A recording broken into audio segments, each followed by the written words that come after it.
So I've been working for this company, and every year they had some budget to send people to conferences. But then one year, my manager started saying like, "Well, this year we might not have budget to send you to EuroPython."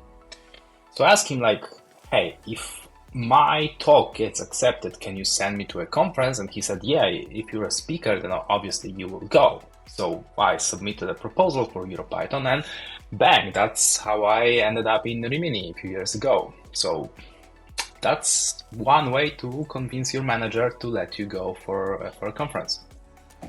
Hi, my name is Smitka, and at the last EuroPython, I gave a talk about containerizing Python applications.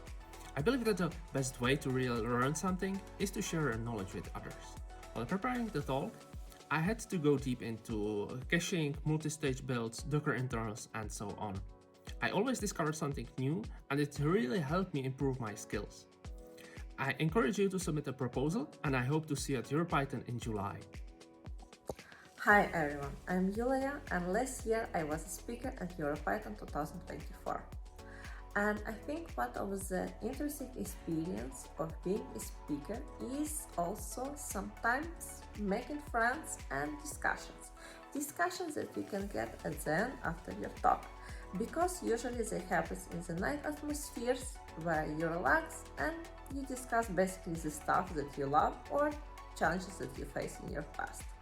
And these good opportunities for making a new friends or a new connection that can be good for your career in the future. So see you at EuroPython 2025 and cheers!